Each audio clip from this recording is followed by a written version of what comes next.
দর্শক সমকাল লাইভে আপনাদের স্বাগত। এই মুহূর্তে জাতীয় ঈদগাহ ময়দান থেকে আপনাদের সঙ্গে সরাসরি যুক্ত হয়েছি। সঙ্গে রয়েছি আমি বিনায়েক রহমান। দর্শক আপনাদের দেখানোর চেষ্টা করছি যে শেষ মুহূর্তের যে প্রস্তুতি, অর্থাৎ পবিত্র ঈদ উল ফিতরের যে জামাত অনুষ্ঠিত হবে এখানে, অর্থাৎ দুয়ারে করা নাড়ছে পবিত্র ঈদ উল ফিতর, এবং সেই পবিত্র ঈদ উল ফিতরকে ঘিরেই কিন্তু এই মুহূর্তে যে রাজধানীর যে হাইকোর্ট প্রাঙ্গণে যে জাতীয় ঈদগাহ ময়দান রয়েছেন, সেই ঈদগাহ ময়দান কিন্তু শেষ মুহূর্তের প্রস্তুতি চলছে। আপনারা দেখছেন যে একেবারেই শেষ সময়ে কিন্তু এখনও আসলে যেসব কাজ বাকি রয়েছে, আমরা সকাল থেকেই এখানে রয়েছি। আমরা দেখেছি যে কয়েকশো শ্রমিক কিন্তু এখানে যে ঈদগাহ মাঠের যে প্রস্তুতি, সেই প্রস্তুতির কাজ কিন্তু তারা কিন্তু করছে, এবং এখনও কিন্তু প্রস্তুতির যে কার্যক্রম সেটি কিন্তু আসলে চলছে। সেই দৃশ্য আপনাদের সরাসরি দেখানোর চেষ্টা করছি সমকাল লাইভে।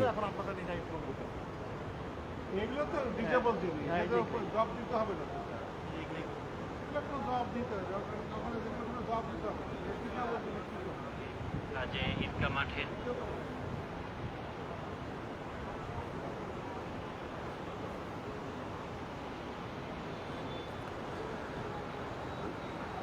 দর্শক, আসন্ন পবিত্র ঈদ উল ফিতর উপলক্ষে এই মুহূর্তে জাতীয় ঈদগাহ ময়দানের যে প্রধান জামাত, সেই প্রধান জামাত অনুষ্ঠিত হবে, সেই আয়োজনের কিন্তু সব প্রস্তুতি এখনো পর্যন্ত চলছে। শেষ মুহূর্তের প্রস্তুতি, এবং সব প্রস্তুতি সম্পন্ন হয়েছে। কিছুক্ষণ আগেই এখানে ঢাকা দক্ষিণ সিটি কর্পোরেশনের প্রশাসক জনাব শাহজাহান মিয়া, তিনি কিন্তু সাংবাদিকদের সঙ্গে কথা বলেছেন। তিনি এটি পরিদর্শন করেছেন যে ঈদগাহ মাঠ প্রাঙ্গণ, সেই ঈদগাহ মাঠ যে ময়দান সেটি কিন্তু তিনি পরিদর্শন করেছেন। এবং তার আগে সকাল 10টায় আমরা যে ধর্ম মন্ত্রণালয়ের সচিব, তিনি কিন্তু এই যে জাতীয় ঈদগাহ ময়দান এটি কিন্তু তিনি পরিদর্শন করেছেন, এবং এরপরই কিন্তু বেলা 11টায় যে ঢাকা দক্ষিণ সিটি কর্পোরেশনের প্রশাসক, তিনিও কিন্তু এটি পরিদর্শন করেছেন, এবং পরিদর্শনের পরপরই কিন্তু তিনি সাংবাদিকদের সঙ্গে কথা বলেছেন, জানিয়েছেন আসলে এখানকার প্রস্তুতির যে সব মিলিয়ে আসলে কেমন চলছে প্রস্তুতি, কী ধরনের প্রস্তুতি নেওয়া হয়েছে, সেগুলো কিন্তু তিনি জানিয়েছেন।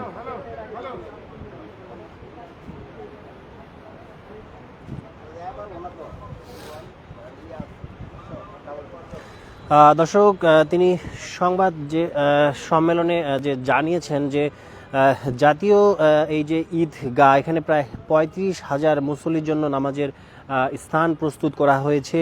সেখানে রাষ্ট্রপতি, উপদেষ্টা পরিষদের সদস্যবৃন্দ, কূটনীতিক সহ বিভিন্ন শ্রেণী পেশার মানুষ কিন্তু এই যে জাতীয় ঈদগাহ ময়দানে ঈদের জামাতে অংশ নেবেন। এছাড়া মুসল্লিদের নিরাপত্তা ও সুষ্ঠু ব্যবস্থার জন্য বিভিন্ন পদক্ষেপ নেওয়া হয়েছে। বিশেষ নিরাপত্তা ব্যবস্থা, পুলিশ, র্যাব ও অন্যান্য আইনশৃঙ্খলা বাহিনীর সার্বক্ষণিক দায়িত্ব পালন করবে, এমনটাই কিন্তু জানিয়েছেন জেলা প্রশাসক। এছাড়াও অজু ও টয়লেটের সুব্যবস্থা রয়েছে। মুসল্লিদের সুবিধার জন্য প্রয়োজনীয় এসব সুবিধার কথা কিন্তু তিনি যে সংবাদ সম্মেলনে কিন্তু জানিয়েছেন।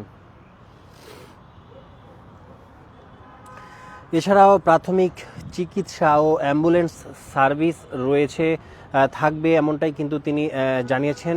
জরুরি স্বাস্থ্যসেবার জন্য মেডিকেল টিম এবং অ্যাম্বুলেন্স প্রস্তুত থাকবে, এমনটাই কিন্তু সাংবাদিকদের জানিয়েছেন ঢাকা দক্ষিণ সিটি কর্পোরেশনের প্রশাসক মোহাম্মদ শাহজাহান মিয়া। এছাড়াও বৃষ্টি বা প্রতিকূল আবহাওয়ার কথা মাথায় রেখে বায়তুল মোকাররম জাতীয় মসজিদে সকাল 9টায় ঈদের জামাতের ব্যবস্থা রাখা হয়েছে। অর্থাৎ কোনো কারণে যদি বৃষ্টি কিংবা প্রতিকূল আবহাওয়া হয়, এখানে নামাজ আদায় করতে না পারে, সেক্ষেত্রে বায়তুল মোকাররম যে জাতীয় মসজিদ, সেখানে কিন্তু ঈদের জামাত অনুষ্ঠিত হবে, এমনটাই কিন্তু তিনি জানিয়েছেন।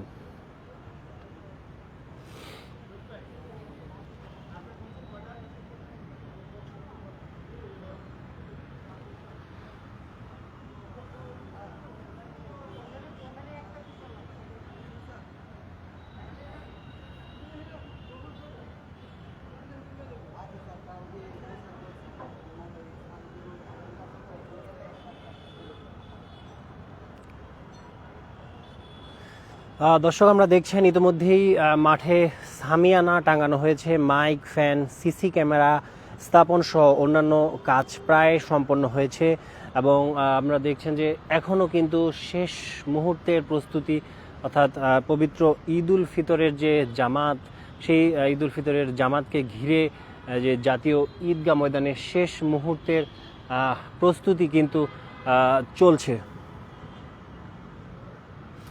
এবং জাতীয় ঈদগাহের নিরাপত্তার জন্য যে কদম ফোয়ারার সামনে পুলিশ ওয়াচ টাওয়ার বসানোর প্রস্তুতি চলছে। প্রতিটি ফটকে থাকবে পুলিশি নিরাপত্তা ও সিসি ক্যামেরা এবং আজকে যে ঢাকার দক্ষিণ সিটি কর্পোরেশনের প্রশাসক জানিয়েছেন যে প্রায় 35,000 মুসল্লির জন্য কিন্তু প্রস্তুত করা হয়েছে এই জাতীয় ঈদগাহ ময়দান এবং এখানে প্রায় 35,000 মুসল্লি কিন্তু একই সঙ্গে নামাজ আদায় করতে পারবে।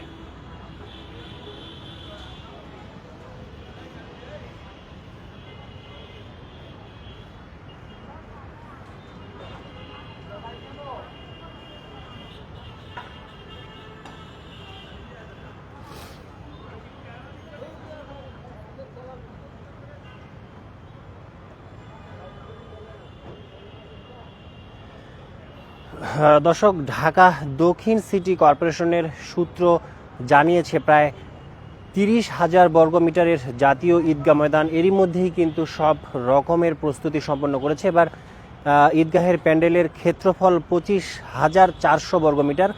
ময়দানে সামিয়ানা টাঙানো হয়েছে, নিরাপত্তার জন্য সিসি ক্যামেরা বসানোর কাজ শেষ হয়েছে, কয়েকশো বৈদ্যুতিক পাখা লাগানো হয়েছে, সাজসজ্জার কাজও প্রায় শেষ পর্যায়ে। ঈদগাহ এলাকায় নিরাপত্তার জন্য দুটি আলাদা নিয়ন্ত্রণ কক্ষ তৈরি করা হয়েছে। ময়দানের মূল ফটকের পাশেই অজুখানায় একই সঙ্গে 120 জনের অজু করার ব্যবস্থা কিন্তু রয়েছে, এমনটাই কিন্তু ঢাকা দক্ষিণ সিটি কর্পোরেশনের পক্ষ থেকে আসলে জানানো হয়েছে।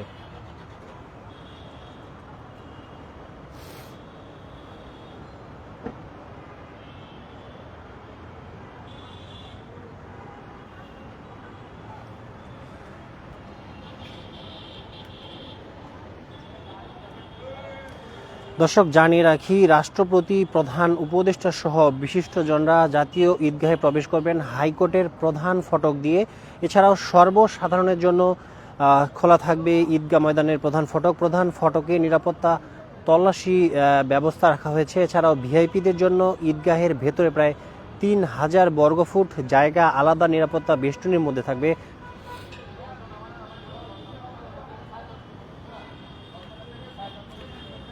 দর্শক, দেখছেন যে নিরাপত্তা ব্যবস্থা, এখানে কিন্তু র্যাবের কন্ট্রোল রুম রয়েছে। ঢাকা দক্ষিণ সিটি কর্পোরেশনের যে প্রাথমিক চিকিৎসা কেন্দ্র, সিভিল সার্জন বুথ রয়েছে, এছাড়াও ডিএমপির যে বুথ রয়েছে সেগুলো কিন্তু আসলে তৈরি করার কাজ চলছে, একেবারে শেষ মুহূর্তের প্রস্তুতি কিন্তু চলছে।